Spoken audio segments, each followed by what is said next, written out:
If you don't know how to do, Chia natural ejiji. If you don't know how to do, Chia natural ejiji. Olukoyode, who happens to be whether no Olukoyode be in them, I be what you know, make I not go make mistake. This DSSDG. Okay, sorry, Oluwatosin Ajayi. I think Olukoyode is EFCC. Sorry, my people. That one is a slip of mouth. DSS boss Oluwatosin Ajayi have finally confirmed the directive Dr. Ngozi Chukwu-Orabeze and the bill that she signed and passed into law for Biafrans to bear arms for self-defense. So now whenever we see this news, they will look the other way around. They will never post it. I dare them to post this news in their platform. I dare Vam to post this news in their platform. I dare Ogetukwu Nkere to broadcast this news that the DG of DSS Oluwatosin Ajayi have now confirmed that Nigerians can bear arms to defend themselves since the government are complicit in the fight against terrorism and banditry. I dared any of them to see this news and post it because they have always posted news from what they call it this Sahara Reporter, which is also a gossip news station, gossip newspaper station. But I dare them to post this news. Insecurity, we must allow Nigerian communities carry some weapons to defend themselves. DSSDG declares exactly what Ngozi signed into law, that they want to crucify him. Oh, Ngozi is abroad. Why must he say this thing? Want to kill our people. She is working with the zoo or Abu Fulani or Abunka. Madam, you must bow. I dare that stupid woman that they call Eunice BB to post this news. I dare her to post it. I haven't dared them to even post anything similar to this. They dare not.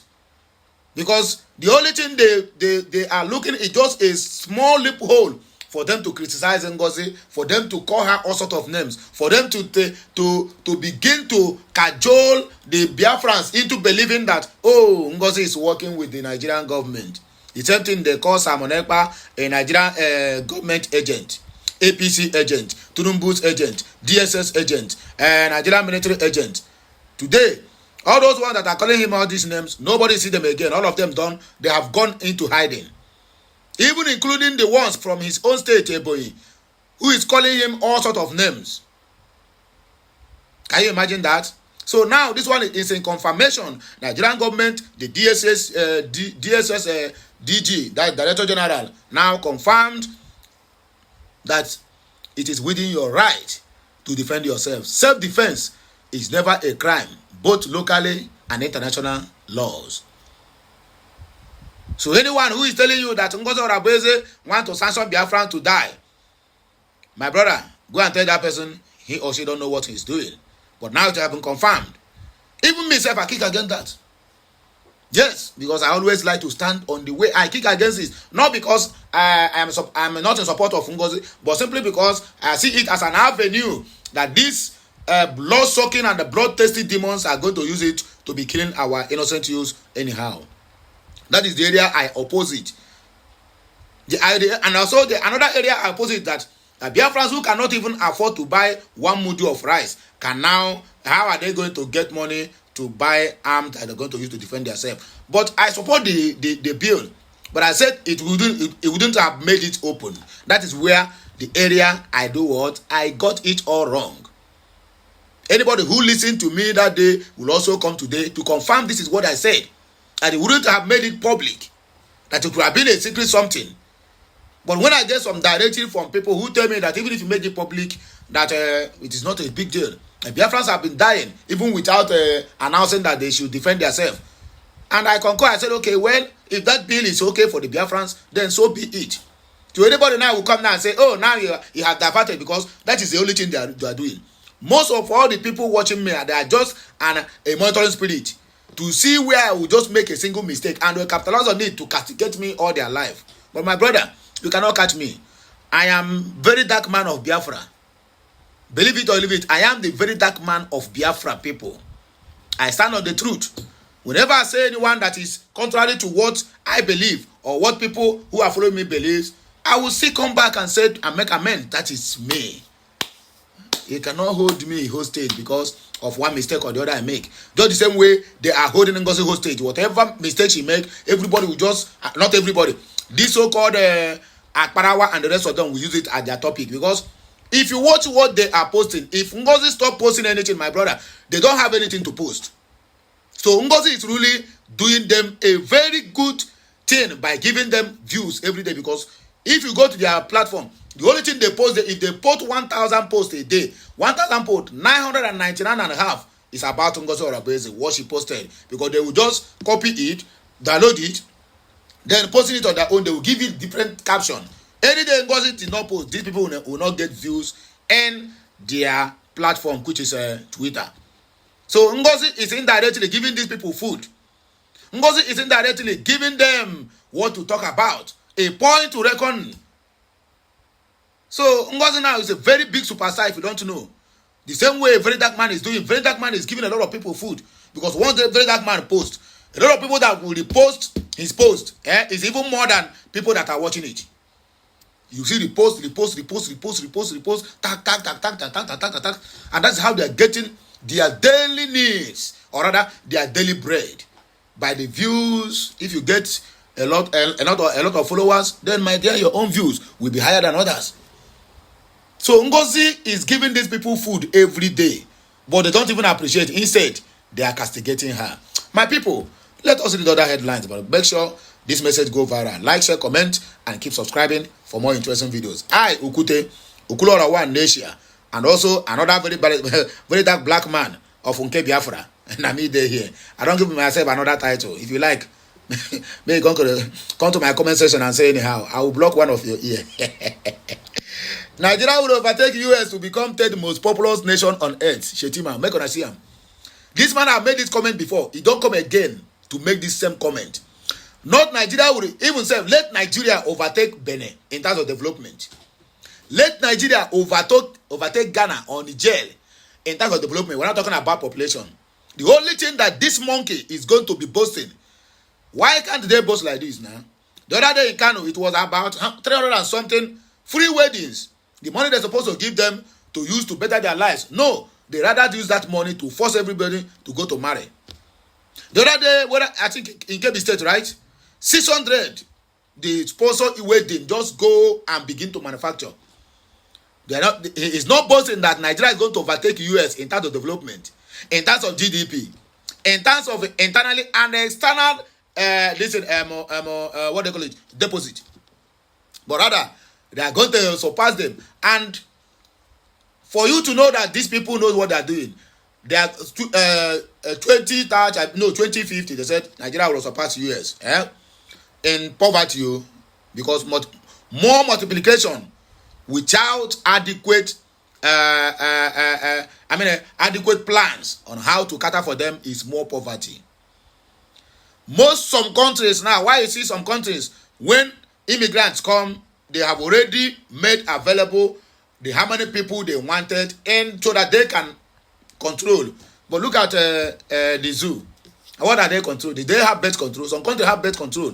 In China now, if you born more than one, you go to jail.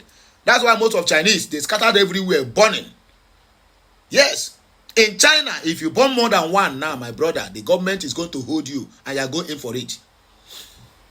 Well, look at this one now. Who are free, marrying a shoe shiner or even ordinary, all this and then they make a seller. All of them are marrying 5, 6, 7, 10 wives. So, my dear, you are right.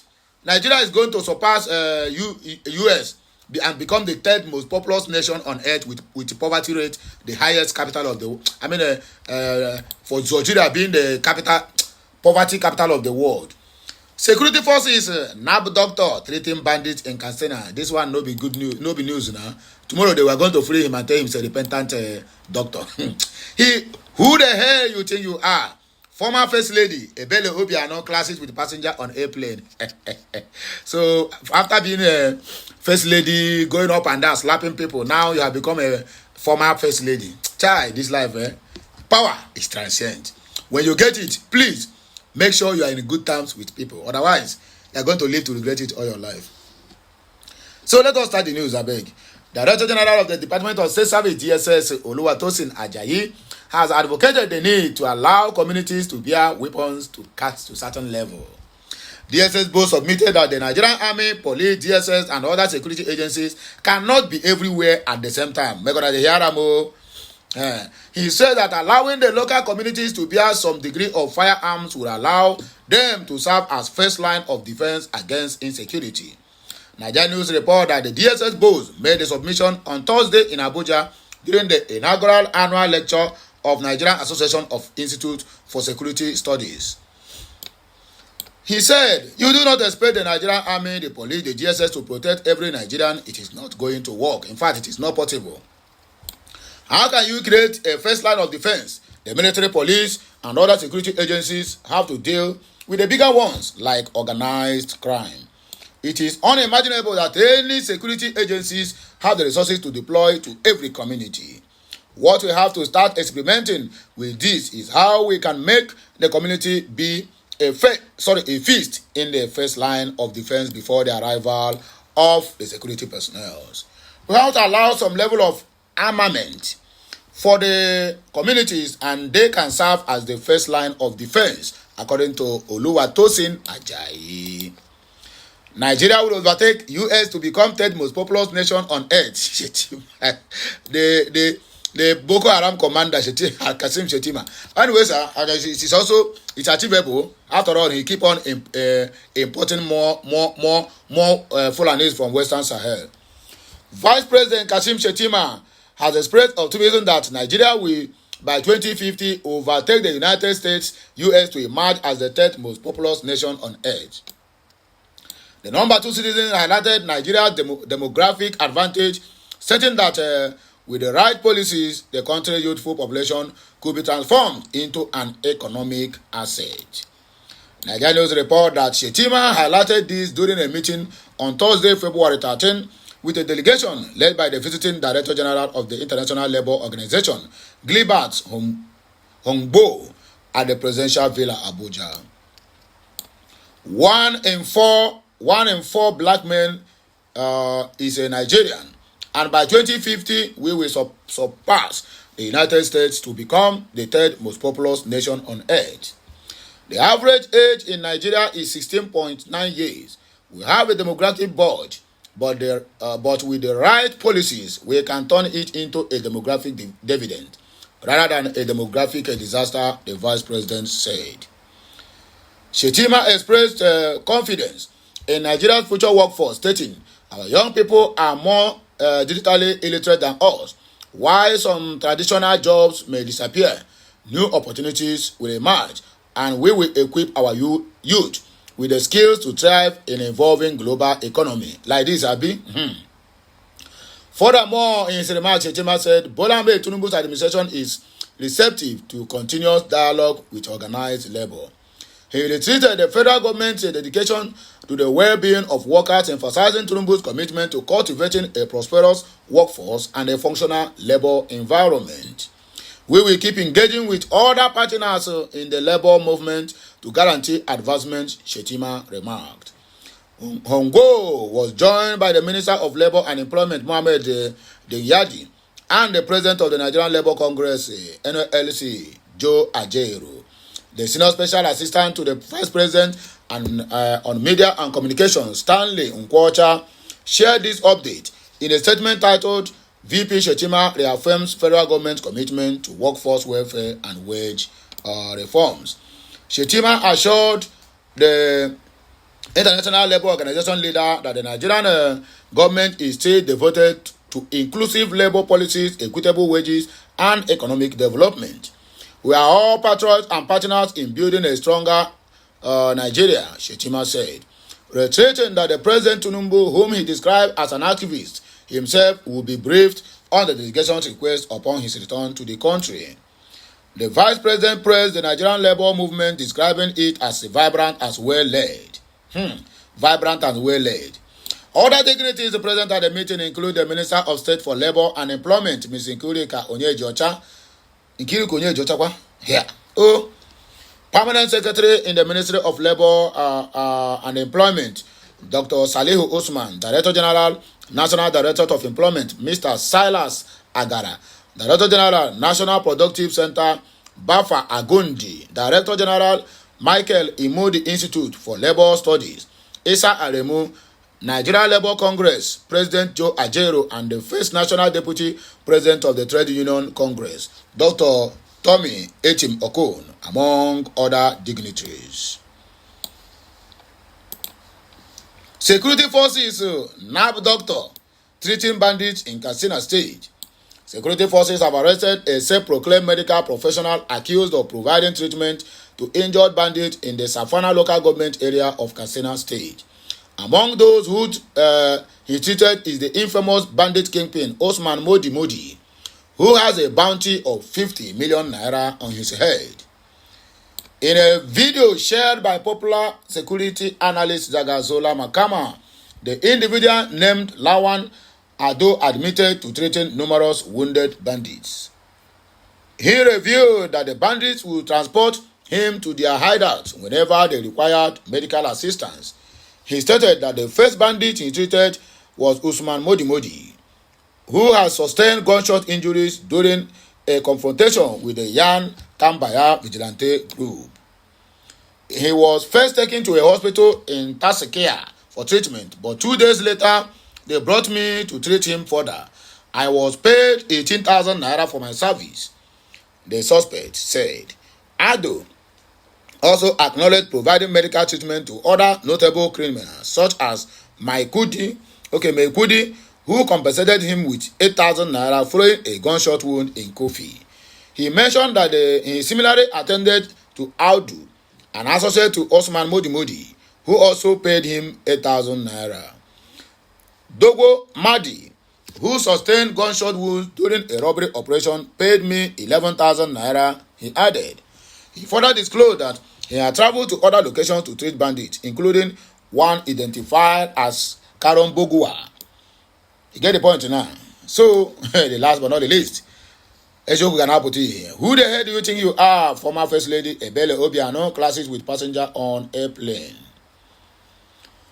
A video making rounds online showed the moment the former First Lady of Anambra State, Ebele Obiano, was having an altercation with a fellow passenger on the airplane. So, former First Lady can't even afford to pay for first class or business class. Hell! Naija News report that Ebele was captured standing on the axle while arguing with a passenger who appears to be a Caucasian male. It is uncertain what led to the heated argument, but Ebele was seen lambasting the passenger and insisting she was not leaving the way, according to them. Well, I cannot play the video because it is too noisy. Meanwhile, a broody investigation operator Ayuba Tanko, testifying in the ongoing money laundering trial of former governor of Anambra, Willie Obiano, has claimed that the total sum of 416 million naira was paid into a company's account he used by proxies. He said the money was paid between April and December 2017. Ayuba, who is the fifth prosecution witness, said the 416 million naira which was received in trenches was given back as $1.137 million equivalent. The prosecution witness number 5 said he used 2 companies, Sauki Bureau de Change and Ziga Trading and Company Limited, for his businesses. He said he was invited by EFCC through its investigation department in 2023 and was questioned about Ziga Trading and Company Limited's account domiciled in one of the commercial banks. So, my good people, now hear me go take a Bible break you, and I hope this message is very, very clear. All the very, very visible for everyone to understand that kind of arms now have been certified by Oluwatosin Ajayi, who happens to be the DSS Director General of the zoo. So, my wonderfully made Biafran brothers and sisters, I am very sure that the point I have made in this video, I am able to convince you, but not to confuse you. Not to confuse you that Ngozi Orabeze is on the right track. More discussions awaits at the comment section. Like, share, comment, and keep subscribing. Kemesiano.